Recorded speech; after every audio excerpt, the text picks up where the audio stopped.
Your characters enter the city, and one of your players says, "I head to the cathedral." And the GM, go, "What? There's no cathedral."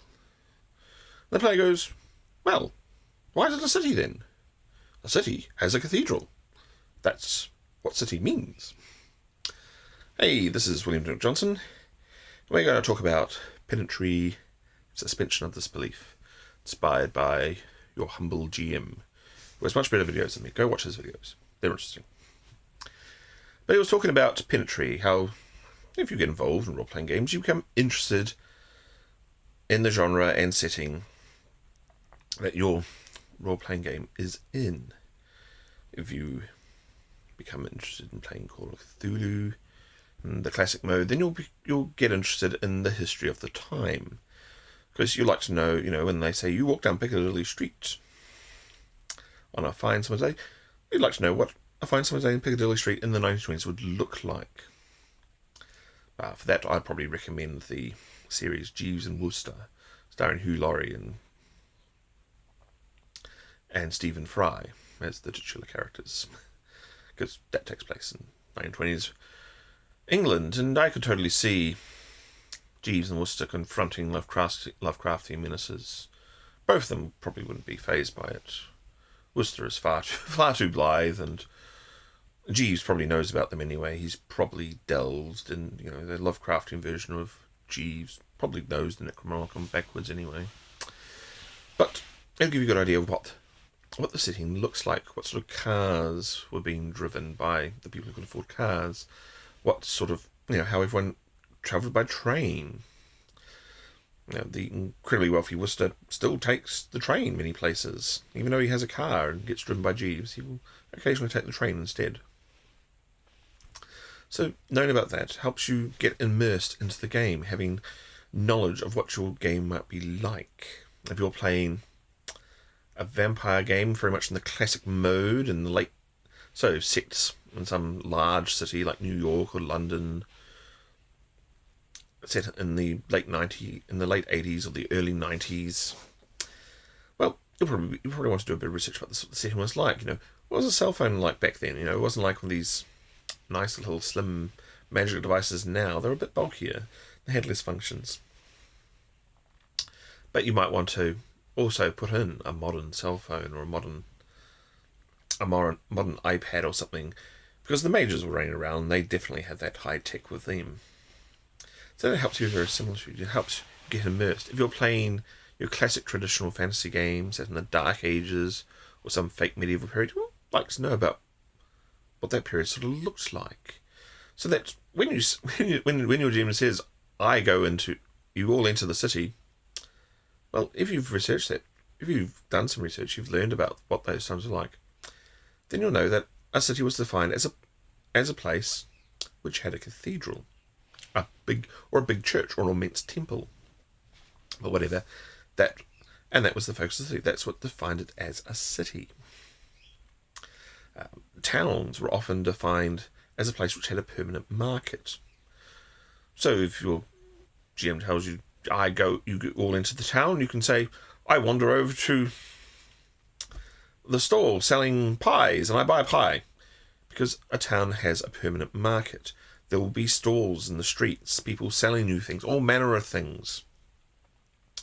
And you'll be able to say, "Well, I go and buy a pie." Well, you can totally do that. And that can be your expectation. That will get you immersed into the setting. Of course, if the game master has a different vision of what is meant by the term village, town, city, then they might be a bit surprised by your request. They'll say, "Why do you expect there to be a market on? It's just a Thursday." But that's one of the English definitions of town from that period, was a permanent market. There was always a market on. And towns had charters that allowed them to have these markets. And they're only allowed to be there because they paid a lot of money for them to be for this market to be here. It couldn't be anywhere else. It couldn't be anywhere that they hadn't paid for it. So that was a definition of a town. So if you've learned some of that, then that can be your expectation when you're told, you walk into a town. Likewise, you walk into a city, you expect to see a cathedral. and you expect to be able to go to it. If the GM looks at you like you're some mad thing, then that causes you suspension of disbelief. And it is often these little things which cause the suspension of disbelief the most. I think the Humble Game Master talked about a scene from Vampire, where heavily armed goons in body armour and military-grade weapons turned up to hassle the pack. Because it'll be a pack, it's never a coterie. You're always a pack in Vampire. Especially in those games. And one of the players said, wait a second. We all know what the rules for guarding weapons like this are in England. Because they all live there, apparently. How'd they get this done? And that's what takes you out of it. That's what causes suspension of disbelief. This thing that you know cannot happen. Even though you're accepting of a world of vampires and mages and presumably werewolves as well. It's the world of darkness after all. There's every manner of supernatural beastie there. But it's the little things, like how the laws work, because people still have laws, gravity still works, water is wet, and so on. So there's little things that take you out, and it takes you out more and more the more you learn about something. So there's always that risk. So it always helps if everyone is on the same page on the genre. And accepting of, that in certain types of vampire game, yes, there's heavily armed goon squads do exist, and they somehow get by and somehow get through, because that's not worth focusing on today. But if you're not with that genre, then it's going to take you out of it. You're going to go, wait a second, we're just getting menaced by goons. So there's that thing to think about. So yes, it's always the little things. For me, often it's when the guard turn up in a medieval game, like a typical D&D game, which says there are castles and knights and also dragons and elves and wizards casting fireballs. It's not the wizards or the elves or the dragons. It's the police force, because police forces are a very, very modern thing. They only date back a couple of 100 years. So, turning up a police force in this medieval style game with castles and knights and also elves, wizards and dragons takes you out of it, because they didn't exist back then. Laws were a much rougher, nastier thing. So that's often what takes me out of the game, is if someone says, oh, the guard turned up and hassle you. What guard? What police force? So, but eventually I've come to accept, oh no, the city guard, the city police are a thing in fantasy. Oh, fantasy devices owe a lot to Fritz Leiber and Howard and Moorcock, where there are all these weird anachronisms in there because, well, they wanted them in there for the story. That's why we also have thieves' guilds. Thieves' guilds, yeah, they were a thing. They did turn up occasionally, but they weren't common. Often you just say gangs. Gangs are quite fun. You should always have gangs in your game. Gangs are thieves and competing gangs. You have gang warfare then, rather than some big unified guild. But in one city you could have a thieves' guild, just like there was, I think, the Society of Mockers in Paris, and or was it London, wherever. And there were the Mockers.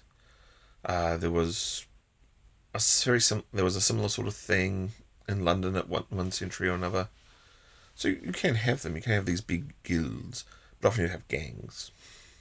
Gangs don't take me out so much as guilds do. But every once in a while in high fantasy, you're going to have your guild of thieves, or you might even have some some comic thing like Terry Pratchett's Guild of Thieves. That's a lot of fun to play with, but again, you should always try and be on the same page as your GM as to what they think the genre conventions are. Because if you all go with the genre conventions, then the Pendantry doesn't matter so much. But if everyone's got a different view of what's going on, then yeah, someone who knows a bit more or has envisioned the setting a bit differently to what everyone else, they're suddenly going to get shocked out of it with their sense of disbelief. So yeah, that would be my thoughts on Pendantry and suspension of disbelief.